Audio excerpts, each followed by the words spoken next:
Juan Kapitulo 6, versikulo 35. Si Jesus miingon kanila, "Ako mao ang pan nga naghatag sa kinabuhi.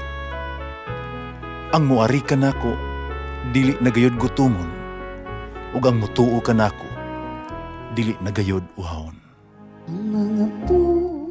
Pan sa kinabuhi.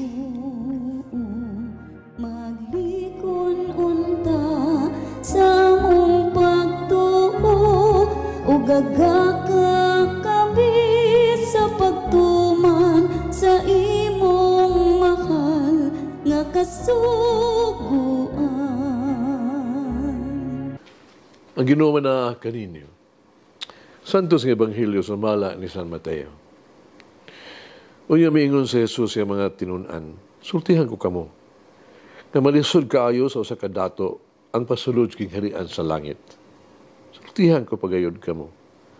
Mas lisod pa gayon sa usa ka dato pagsulod king harian sa langit kaysa usa ka kamilyo paglusot sa lungag sa dagom. Pagdungog niini sa mga tinunan, nahibulong sila pag-ayo. Pusa nangutahan na sila, kisa naman di ay ang maluwas. Sa Jesus, mituto kanila o mitubag. Kini dili mahimo sa tao, apan maghimo sa Dios ang tanang butang. Unya miingon si Pedro, Ginoo, among gibiyaan ang tanan, misunod kami kanimo. Usa may among mapaapot. Si Jesus miingon kanila, isulti o kini kaninyo. Iniglingkod unya sa anak sa tao sa iyang mahimayaong trono diha sa bag-ong kalibutan. Kamo napulog duha ka tinunan mo lingkod usab sa mga trono aron paghukom sa napulog duha ka banay sa Israel. Ug ang tanan nga biya sa balay, mga igsuon, amahan, inahan, mga anak, ug mga uma, tungod kanako makadawat og labaw sa usa ka gatos kapilo. Hatagan pagyud siya kinabuhing dayon. Pandaghan ang karon na nag-una, maulahi. Daghan ang karon na ulahi, mahiuna. Ang Ebanghelyo sa Ginoo.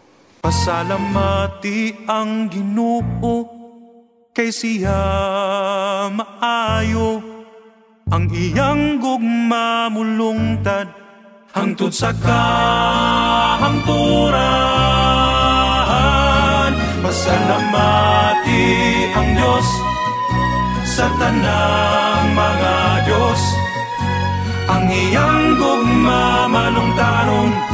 Pasalamati ang Ginoo sa mga Ginoo, ang iyang gugma balungtaron.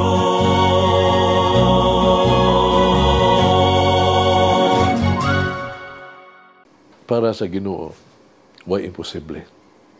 Tanan mahimo. Nothing is impossible with God. Dili sa Ebanghelyo karong adlaw, atong masabtan nga si Jesus wala magkunin na sa bahandi. Ang pagkadato o kabus, dili garantiya nga siya makasulod sa harian sa langit.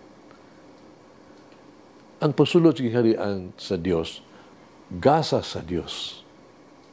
Makasulod lamang kita pinaagi sa grasya sa Dios. Dili pinaagi itong panag-iya o material nga bahandi. Dini si Jesus wala basol libis ang kinsa.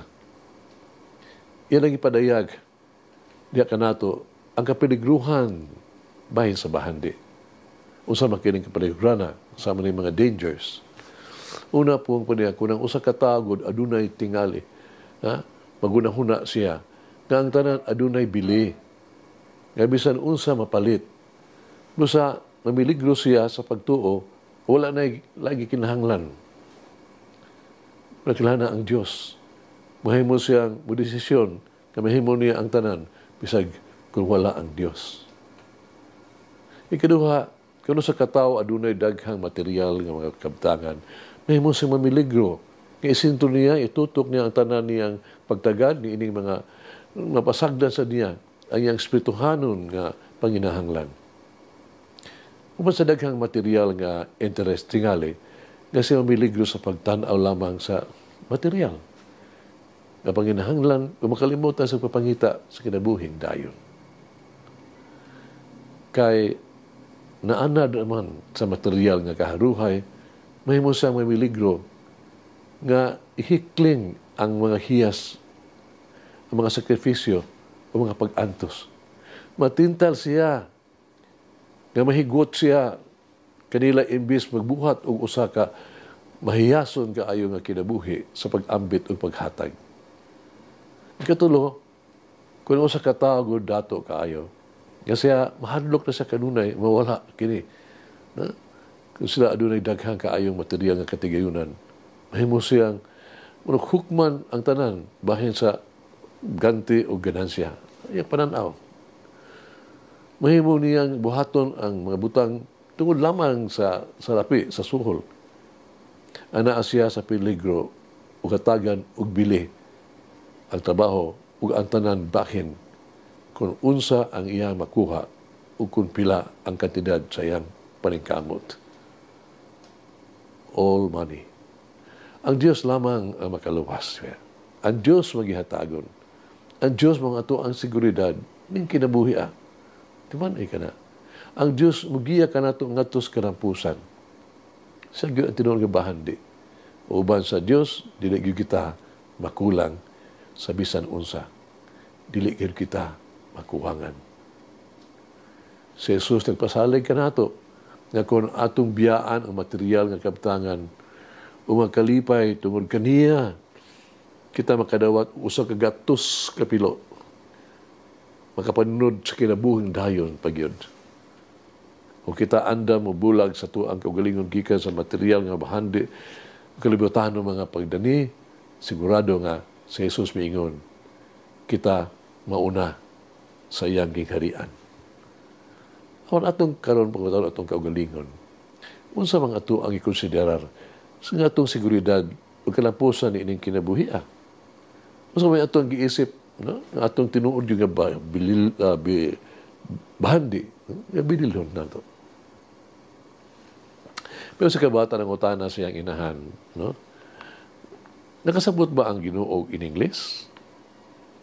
Ang inahan, mitubag, of course, siyempre. Napadayon ang bata, papangutana, Tagalog ba kasabot siya? Mitubag siya sa inahan. Oh, Espanyol, kasabot siya. Ang inahan, miyango.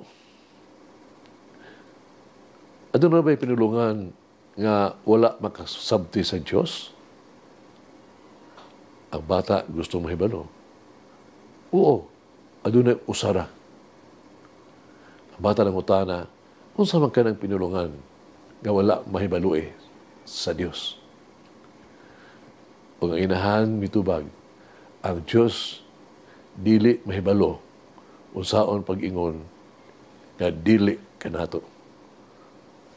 Cannot refuse us. Kay siya sa kanunay naghatag o nagbuhat sa labing maayo alang kanato. Hagit kinabuhi. Unsa ang ikinahanglan akong biyaan aron ako makasulo sa harian sa langit. Maghampo kita, may gugmaon mo pisayloon nga Ginoong Diyos. Yan ako kanimo uban sa usanong kung nangamuyo, kung sarong kasing-kasing nangamuyo kanimo. Ihatag ka na ako ang grasya aron ako maghimong manggihatagon. Libre ako maghatag o magpaambit. Mugamit ko untang ako ang kahiguruan, paninguhoan alang sa imong himaya ug alang sa kaayuhan sa akong isigkatao. Bilanggaong Ginoong Diyos, dungop ako sa imuhang mga paibsanon nga kasing-kasing. Masilo ako. Kahakog ako. Nagdumili ako sa pagtabang. Masilo ako sa tanang nakong nagasaypanan. Saan ko na akong tinlikdan ang bisan unsang buhaton nga bisan aron lang masiguro na ako ang kinabuhing dayon. Amen.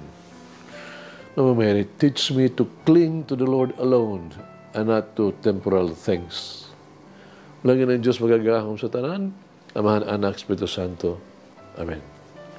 May the Lord of the divine mercy bless us all, heal us from all diseases and suffering. Ayun unta niya kita, tanang mga sakit na to lawas, o sa kalag, body and soul.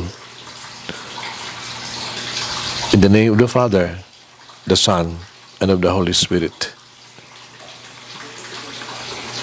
Jesus, I trust in you. Amen.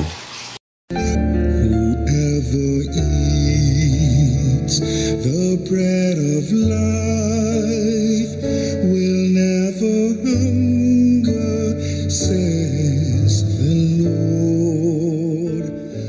Kay galaan inyong nabati ang pagpaambit ug hamubong pamalandong sa pulong sa Dios pinaagi sa tulumanon. Pan sa kinabuhi nga gidumala ni Monsignor Daddy Silva. Hangtod na usab sa sunod higayon, daghang salamat.